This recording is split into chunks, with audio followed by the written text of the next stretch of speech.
Por aqui a gente muda de assunto, porque apesar do Congresso, do Supremo Tribunal Federal e do governo federal terem costurado um acordo para a volta do pagamento das emendas parlamentares, o presidente da Câmara, Arthur Lira, afirmou que não vai admitir uma união entre o Executivo e o Judiciário contra o Legislativo. Logo no início do encontro e em tom de ameaça, Lira fez questão de lembrar que ele representa 513 deputados e não estava sozinho. Além disso, o uso do termo rachadinha para se referir às emendas parlamentares também provocou reações negativas e enérgicas do presidente da Câmara e também do presidente do Senado, Rodrigo Pacheco. Após a suspensão do repasse das verbas, Lira avançou contra o governo e contra o STF, com projetos que limitam os poderes da Corte e sufocam o orçamento do Planalto. Esse é o desdobramento, o reflexo daquela reunião de ontem, daquele acordão gerado a partir de um encontro dos ministros do Supremo Tribunal Federal e dos representantes do Poder Legislativo e do Governo Federal sobre as chamadas emendas PIX. Tínhamos até então ali, e temos ainda, porque está valendo por enquanto, uma decisão liminar confirmada pelo colegiado todo, pelo plenário do Supremo Tribunal Federal, que impede o pagamento das emendas PIX, porque são emendas inconstitucionais, porque são emendas que não têm a transparência, a publicidade que nos pede o artigo 37 da Constituição Federal. Mas depois deste acordão, meu querido Guilherme Mendes, parece que teremos a continuidade das emendas PIX. Agora, com transparência, agora com o rastro deixado por quem é que pediu a emenda, para onde vai esta emenda. Como é que você vê este acordão? Kobayashi, a reunião de ontem chancelou aquele ditado que há males que vem para bem, não é? De fato, o que aconteceu do ponto de vista jurídico, na minha modesta opinião, foi uma excrescência, de modo que o Supremo Tribunal Federal, que tem prestado, vocês sabem aqui a minha posição, acerta em 99% dos casos. Nesse caso, acho que errou, embora o resultado tenha sido muito bom. De fato, eu não entendi essa reunião, acho que não deveria ter acontecido, de modo que uma decisão de um ministro, agora vai se falar em reconsideração da decisão, reconsideração com base em quê? Num almoço, numa reunião? Não vejo fato jurídico processual que justifique isso.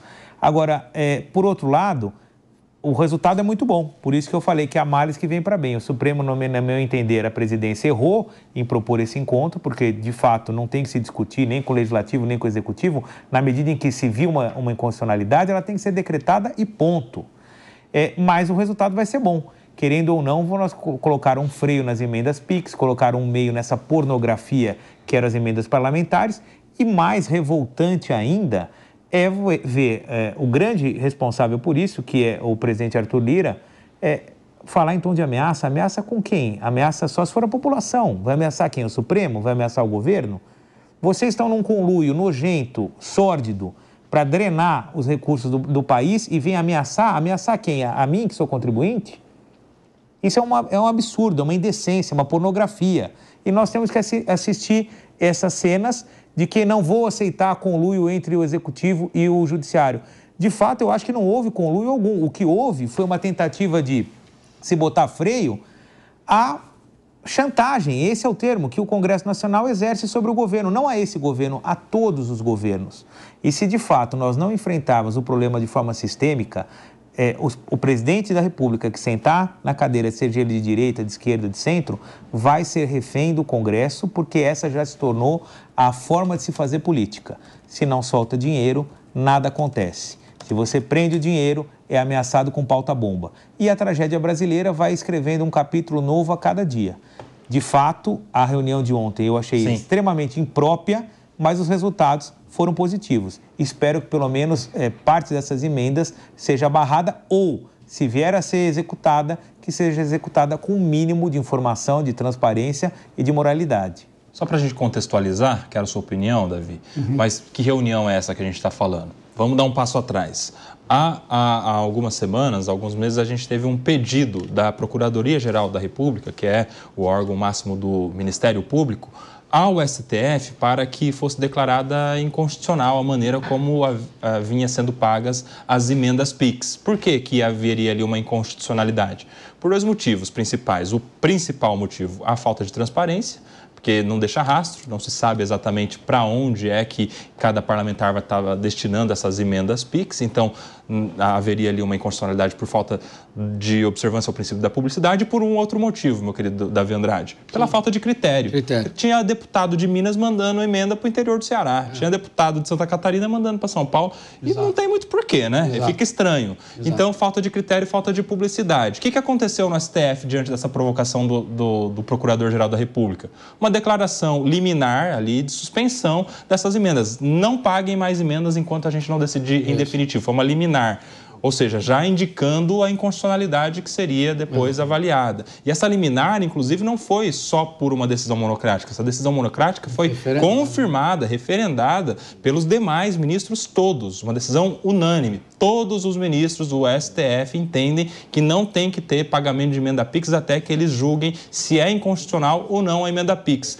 O negócio caiu como uma bomba no Congresso Nacional. Por quê? Porque os parlamentares estão sedentos por acessar essas emendas PIX. É ano eleitoral. Nós temos mais de 10% dos deputados federais concorrendo nas suas bases. Eles precisam mandar dinheiro lá para fazer a praça, reformar a rua, levar a ambulância. Por quê? Porque isso vira voto para eles nas eleições ou para os seus indicados. E isso, claro, pressionou o Arthur Lira e o Rodrigo Pacheco e também pegou mal no Congresso, no Poder Executivo, para o presidente, para os ministros. Por quê? Porque é com essas emendas que o governo garante a tal da governabilidade, né? A gente dá emenda para vocês votam com a gente nas nossas pautas. Ou seja, ficou ali um alvoroço todo em razão das decisões. O que é que a gente tinha adiante? A decisão final, se vai ser inconstitucional ou não. Em algum momento os ministros vão colocar na pauta. Mas eis que aconteceu esta reunião, por isso o contexto todo, essa reunião que o Guilherme está citando. O STF chamou todos os representantes dos poderes, ali com todos os ministros do STF, em uma reunião que não se sabe se aquilo é uma audiência de conciliação, se aquilo é um bate-papo, se aquilo é formal ou é informal, porque inclusive gerou nota oficial no site do STF, se chegou à conclusão de que vão se encerrar as emendas PIX tais como estão e que haverá, portanto, transparência. A gente vinha discutindo isso aqui na Jovem Pan, de que não haveria, por parte do STF, esse poder conciliador em assunto de constitucionalidade, porque constitucionalidade não é direito disponível. Como é que você vê esse ineditismo do nosso judiciário sentando à mesa como um conciliador entre os poderes para tirar daqui um acordo? Fala o Davi e depois o Guilherme pediu. Ô Koba, você tocou nesse ponto, o Guilherme também tocou nesse ponto, sem entrar no mérito da decisão do Supremo, né? Qual que é o papel do Supremo Tribunal Federal enquanto corte máxima, né? O poder máximo do nosso poder judiciário, né? O topo da pirâmide? É controlar a constitucionalidade das leis. Não é da competência do Supremo regimentar reuniões, marcar reuniões, conversar sobre isso ou sobre aquilo, alinhar expectativas, né? Não é esse o papel do Supremo Tribunal Federal, nunca foi. O Supremo Tribunal Federal tem a competência de julgar constitucionalidade ou não de normas legais. Agora, essa competência do Supremo já transbordou há muito tempo, né, gente? A gente não sabe para onde que o Supremo pode ir. Qual que é a competência do Supremo? Alguém ousa dizer hoje aqui qual é, de fato, a competência do Supremo Tribunal Federal? Já transbordou os limites da competência há muito tempo. Um outro ponto que eu gostaria de frisar nesse assunto, né, é a questão da própria existência dessas emendas. Chame essas emendas o que for.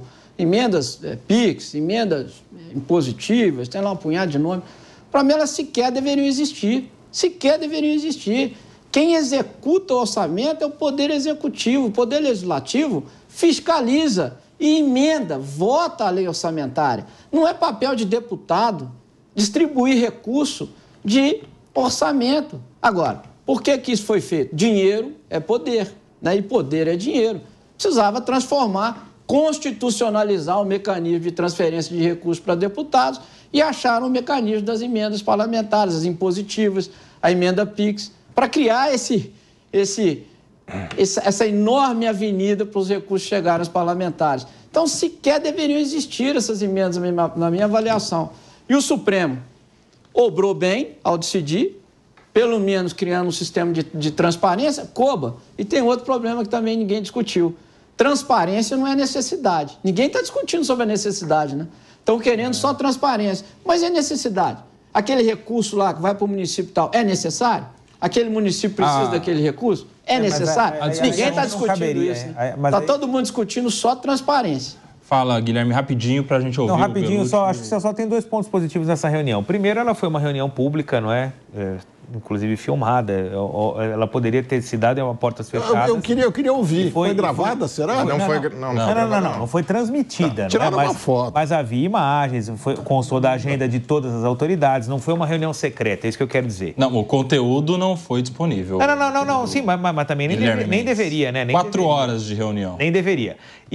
Se é uma audiência, deveria ser pública, né? É o princípio. Transparência é transparência. Sim, e o segundo aspecto positivo foi o argumento do presidente Rodrigo Pacheco, quando defendeu parte das emendas PIX para conclusão de obras em andamento. Esse é um argumento válido. Quem está aí no Brasil inteiro sabe que os municípios têm, às vezes, diversas obras por terminar. E ele disse, olha, esse dinheiro vai, às vezes, sem uma determinada finalidade, porque o prefeito ali vai pegar e vai concluir. Esse é um argumento técnico, que de fato parece que, ao que a gente viu a repercussão, motivou os ministros, então, a aceitarem a continuidade e não cessarem de imediato. Esse eu acho um aspecto positivo. Vamos discutir em alto nível com critérios técnicos. E o Rodrigo Pacheco fez isso. E só para concluir, o Supremo acerta em 99 em 10. Nessa errou, né? E o Davi Andrade falava, meu querido João Belucci, falava exatamente sobre qual é a competência do STF, julgar a constitucionalidade ou não, como seria, de fato, o trabalho diante da ação proposta pela PGR.